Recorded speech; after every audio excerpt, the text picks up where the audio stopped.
కేసీఆర్ ఏమంటారు, హరీష్ రావు ఏమంటున్నాడు, లేదు కేసీఆరే ఆపినని హరీష్ రావు. నా లేఖ చూపెట్టు, నాకు నువ్వు ఆపినట్టు ఈయన ఆపినట్టు లేఖ చూపెట్టు. నేను చూపడతా, నేను చూపడుతున్నా, లేఖ చూపడుతున్నా, నేను అప్పుడు లేఖ రాసి నేను చూపడుతున్నా. నేను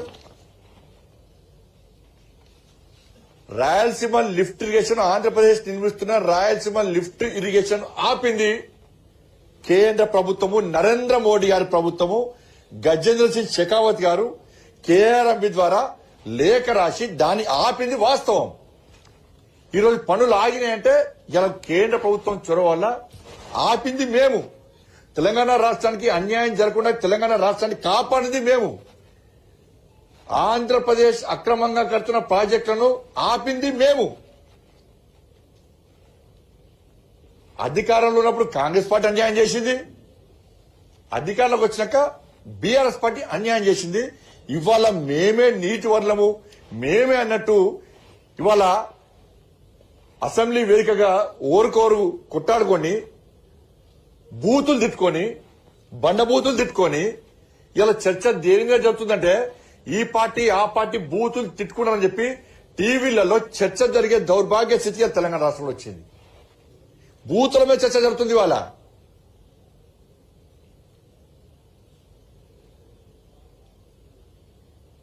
వీళ్ళు తోలు తీస్తా అంటే వాళ్ళు అడగవస్తా అంటారు. ఇంకా కొన్ని టీవీలలో అదే సెన్సార్ క్వింగ్ క్వింగ్ అంటారు కదా, అట్లా ఆపి తిట్టుకునే పరిస్థితి వచ్చింది. అలా సెన్సార్ వేసి డైలాగ్ చూపెట్టే పరిస్థితి. ఇది తెలంగాణ రాష్ట్రంలో బీఆర్ఎస్ కాంగ్రెస్ పార్టీ నాయకుల యొక్క భాష.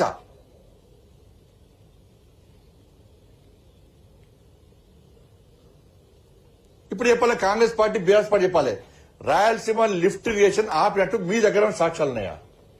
ఆపింది మీరా? ఏ ప్రమాణం సిద్ధం? మీరు ఏ ప్రమాణం సిద్ధం? అసెంబ్లీ వేదికగా కాంగ్రెస్ పార్టీ అవతలాడుతున్నది. అప్పుడు లేడన్న రేవంత్ రెడ్డి గారు లేరు, ఉత్తమ్ కుమార్ లేడా?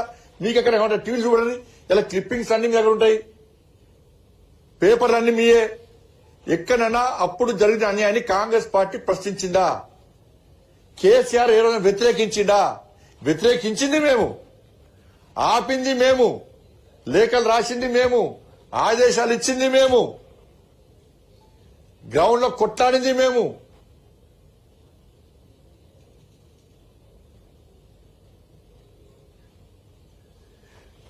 లోపల జరిగేది ఒకటైతే బయటికి లీక్ ఇచ్చేది వేరే కేసీఆర్. నేను చాలా సందర్భంలో చెప్పిన, ఆ రోజు నేనేం చేసినా ఈ బయటికి వచ్చి మళ్ళా ఎట్లా చెప్తారంటే లీక్లు ఇస్తే అవే టీవీలో వస్తాయి. అప్పుడు మీరు కేసీఆర్ చెప్పినట్టే టీవీలో వచ్చాయి, కేసీఆర్ చెప్పినట్టే పేపర్లు వచ్చాయి. మరి రాశారు ఎప్పుడైనా? అప్పుడే అదే, ఇప్పుడు రాస్తున్నారు. ఏమైంది?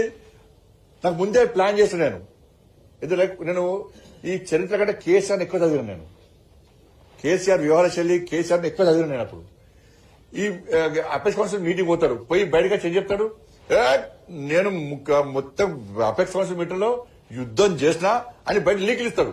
లీక్ లేకుండా బయట ముందే అయిపోతాడు, అరే నేను లోపలికి పోయిన వెంటనే ఇట్లా బ్రేకింగ్ ఇవ్వాలని చెప్పిపోతాడు. నేను కేసీఆర్ కంటే ఫాస్ట్. నేనేం చేస్తానంటే ఆ రోజు నేను మా స్పోక్స్ పర్సన్ పెట్టి లోపల జరిగిన విషయాలను వెంట ఆ లైవ్ లో గమనించి కేసీఆర్ మీటింగ్ ప్రెస్ మీటింగ్ పెట్టి ఏమంటాడు, ఇది అన్యాయం చేసింది ఇట్లా. ఇది చూడరన్న, ప్రతిసారి కేంద్రాన్ని తిరుగుతూ ఉంటారు, ప్రతిసారి కేంద్రాన్ని వీళ్ళు వాళ్ళు దుమ్మెత్తిపోస్తూ ఉంటారు. కానీ జరిగిన అసలు విషయాలు ఇలా ఆ కేంద్రం ఏం చేసింది, ఎట్లా ఆపిందో సమాజం గమనించలేకపోతుంది. ఇవాళ మా బాధ, మేము కష్టపడి తీరును సమాజం గుర్తించలేకపోతున్నది, మీడియా కూడా మాకు చూపెట్టలేకపోతున్నది. కాబట్టి ఆ రోజు ఏం చేసిన నేను, ఈ అపెక్స్ కౌన్సిల్ మీటింగ్ జరిగిన వెంటనే గజన శిక్షతో ప్రెస్ మీటింగ్ పెట్టింది. నేను జరిగింది ఏందో అని చెప్పండి. ఇక మళ్ళీ వెట్ల ప్రెస్ మీటింగ్ వెట్ల కేసీఆర్ ఇక నువ్వు బ్రేకులు ఇస్తే నెక్స్ట్ ఇచ్చిన, లేకుంటే నేను గిట్లా గజన శెకావత్ గారితో ప్రెస్ మీటింగ్ పెట్టకుంటే మన అంకుల్ తెలంగాణ బాపు చిచ్చా ఇవన్నీ ఆయన ట్యాగ్ లైన్స్ అవన్నీ బయటకు వచ్చి నేను ఇట్లా యుద్ధం చేసినా, పోడ్చినా, గీసినా, కేంద్రం మెడలు వంచినా, ఇది వంచినా, అది వంచినా అని చెప్పి ముందే ప్రెస్ మీట్ పెడితే నోరు మూసుకొని ఇట్లా అంటారు. మళ్ళా గజన శెకావత్ చెప్పినటువంటి ఒక్క దానికి సమాధానం చెప్పలే. మళ్ళీ తర్వాత అడ్రస్ లో కూడా ఫామ్ అవ్వనండి. ఆ రోజు కేంద్ర మంత్రిగా క్లియర్ చెప్పారు, తెలంగాణకు జరుగుతున్న అన్యాయం కారకులు బీఆర్ఎస్ పార్టీ, తెలంగాణ ముఖ్యమంత్రి. జరుగుతున్న అన్యాయాన్ని మేము హెచ్చరించినా కూడా లాస్ట్ కు తెలంగాణ ప్రభుత్వం గ్రహించినట్టు నటిస్తున్నది. ఇంత చరిత్ర ఉంటే, ఇంత మేము ఫైట్ చేస్తే ఇవన్నీ ఆధారాలు నేను దీన్ని బట్టి ఇచ్చిపెట్ట. ఇవన్నీ కూడా ఈ పూర్తి ఆధారాలు అన్ని టీవీల యాజమాన్యాలకు, అన్ని పత్రికల యాజమాన్యాలకు అందరికీ పంపిస్తా. దయచేసి ఇప్పుడైనా గుర్తించండి, కాంగ్రెస్ పార్టీ గతంలో సమైక్య రాష్ట్రంలో కాంగ్రెస్ పార్టీ కృష్ణా జలాల విషయంలో గాని, గోదావరి జలాల విషయంలో ఏ విధంగా అన్యాయం చేసింది. ఆంధ్రప్రదేశ్ రీఆర్గనైజేషన్ యాక్ట్ ప్రకారము ఇలా పాలమూరు రంగారెడ్డి పేరు లేకుండా ఏ విధంగా అన్యాయం చేసింది. ఇలా పాలమూరు రంగారెడ్డి పేరు చెప్పి కాంగ్రెస్ పార్టీ ఇట్లా అన్యాయం చేసింది, ఇలా బీఆర్ఎస్ పార్టీ ఇట్లా అన్యాయం చేసింది. అన్ని వివరాలు అందిస్తా. ఇప్పుడు సమానం చెప్పాలి కాంగ్రెస్ పార్టీలు, బీఆర్ఎస్ పార్టీలు ఎంత హేళన చేసినప్పుడైతే మమ్మల్ని పురుగు దిశ చేసింది. ఇట్లా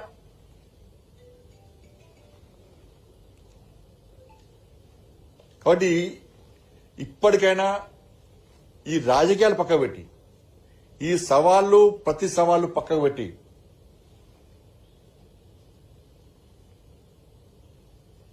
6 గ్యారెంటీల చర్చ జరగాలి. బీఆర్ఎస్ పార్టీ హయాంలో ప్రాజెక్టుల పేరుతో గాని ఇతరత్రా జరిగిన అవినీతి మీద చర్చ జరగాలి. దాంతోపాటు తెలంగాణ హక్కులు కాపాడడంలో రావాల్సిన వాటా విషయంలో అన్ని పార్టీలు కలిసి ఒక వేదికగా తయారై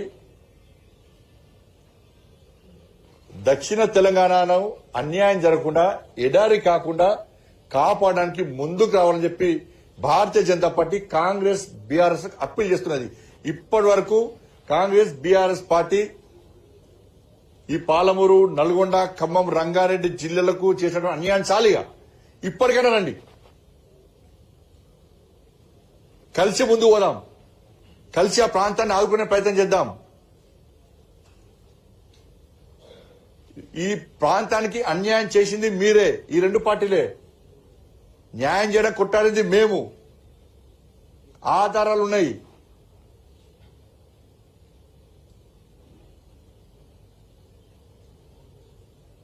కానీ కలిసి రావాల్సిందిగా ఈ వేదిక ద్వారా 2 పార్టీలకు నేను అప్పీల్ చేస్తాను.